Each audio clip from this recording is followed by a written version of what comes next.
So we learned that manager Scott Servais is out of service. He has been decommissioned by the Seattle baseball team. The Mariners have said bye-bye to Scott Servais. He's been poleaxed, however you want to say it.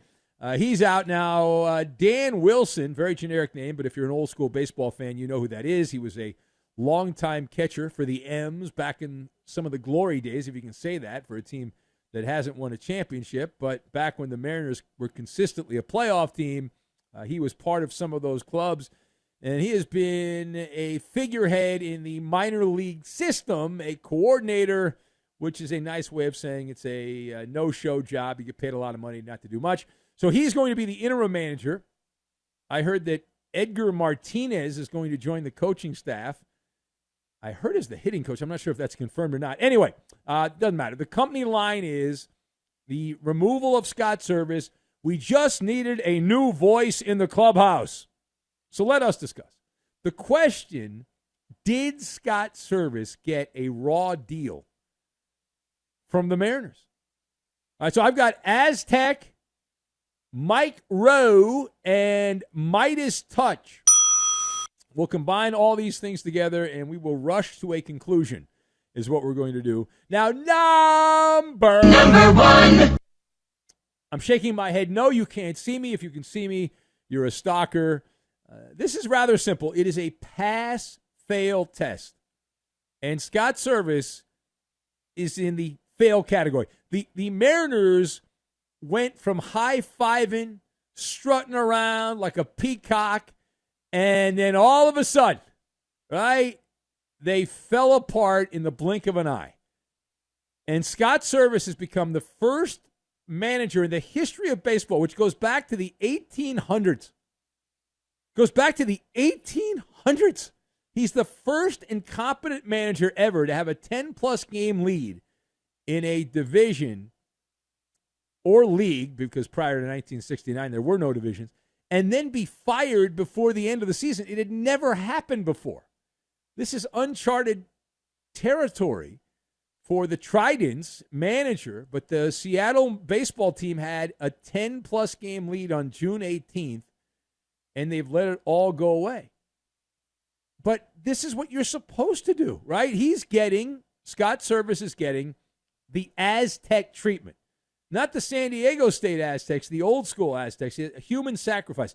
The last 53 games, the Mariners have lost 33. They have a .377 winning percentage over their last 53 games.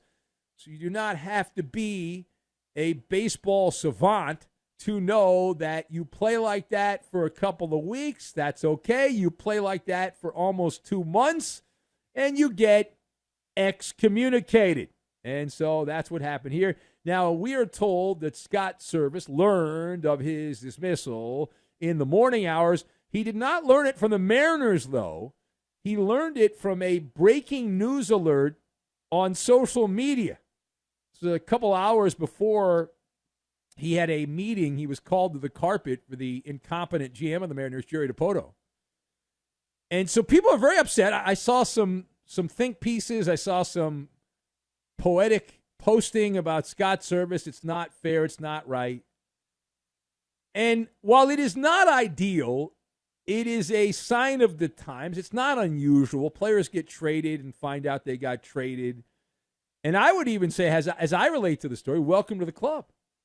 Years ago, when FSR decided to shake things up, I was doing a show just like this, and we got a story that was sent to us from the New York Post saying that the company was planning on laying off a bunch of employees. And then about 10 minutes later, I got an email from my boss in the middle of the overnight show, who I never get contacted by my bosses in the middle of the overnight show, said, hey, we have an emergency meeting we called at 3 o'clock tomorrow, and you have to be there. Yeah. So I put 2 and 2 together, and I knew I was toast. My ass was out. But the Mariners, here's the thing about this. Like, the only thing that really sucks rocks is the Mariners were more worried about letting Ken Rosenthal and the other baseball insiders know about the move rather than the person they were getting rid of. Like, that's not ideal, but that's the way this all works. The industrial complex of sports. Now, turning the page 2.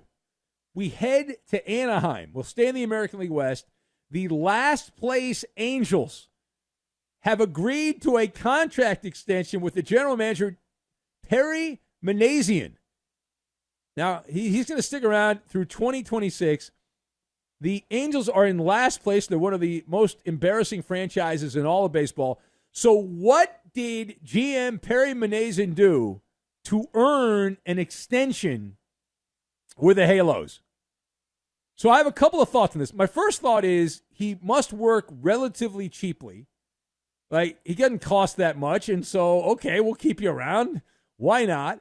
The other thought I have is an old Mike Rowe show, Dirty Jobs. Like, that's the Angels absolutely blow. They're almost unwatchable at this point. There's no entertainment value from watching the Angels. And Perry Minasian, the GM there, has had not one, not two, not three. This is his fourth season to build the roster, to show progress that the team is heading in the right direction. Now, I was flipping around watching. I watched some of the Angels were playing the Blue Jays, and I watched some of that game. And any way you slice it, that franchise is waist deep in fertilizer. Like, they are an advertisement to incompetence. And the Angels, across the now 3+ seasons of the reign of the GM there, Perry Minasian, have a .452 winning percentage, which isn't the worst in baseball, but it's 22nd. And this year, the Angels are the fourth worst team in baseball. And they've had 4 years. Now, I know you could argue Minasian's not in charge of the minor league system, but the trades he makes trickle down to the minor league system. So if you trade a big league player and you get a suspect, that helps you out in the minor leagues. The Angels are ranked 30th in terms of talent in the minor leagues, viable talent. Now, those are speculative reports, and I'm not a big believer in them, but you generally speaking want to be ranked higher than 30th, even though I take much of that with a grain of salt.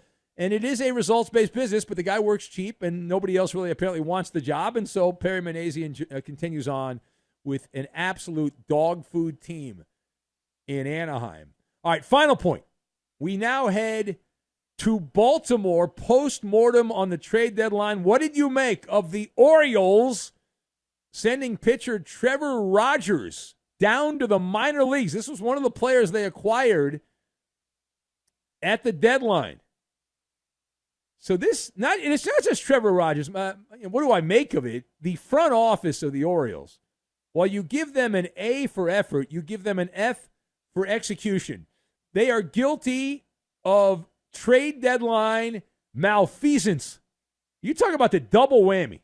I. You've got injury on one side of the aisle. On the other side, you have just ineptitude. The players haven't gotten hurt. You wish had gotten hurt. And it is the reverse of the Midas touch. You probably know what the Midas touch is. You've been around. You've lived your life. Midas touch. Anything you touch turns to gold. The opposite of that would be the Saddam touch. And that's what they have in Baltimore. Every move they've made has turned to poopy or dust. Now, what is my evidence? We mentioned Trevor Rodgers, who they acquired from the Marlins, has been sent to the minor leagues. Now, it is getting late in August. The trade deadline, it's less than a month since the trade deadline. Rodgers had an ERA of over 7.11, which is good if you want a Slurpee, but not if you're a pitcher. And another starter, the jewel of the trade deadline, Zach Eflin, who came over from the Tampa Bay baseball team, he's on the 15-day disabled/injured list with inflammation in his throwing shoulder. Now, he actually, to be fair, he actually pitched well, but he's hurt right now. So what good does that do, the O's? Then you've got some lefty reliever named Gregory Soto. We're not sure who that is, but apparently he came over from the Phillies, and he's allowed 8 runs in less than 5 innings for Baltimore. And yet the Orioles are still in the thick of the race to have the top record, not only in the American League, but in all of baseball. Down the stretch we come. But no thanks to the pickups at the trade deadline. You talk about a high whiff rate at the deadline. It did seem like a good idea at the time. It did seem like a good idea at the time, but it turns out that those trades have not produced diddly squat or diddly poo, depending on which way you want to say it.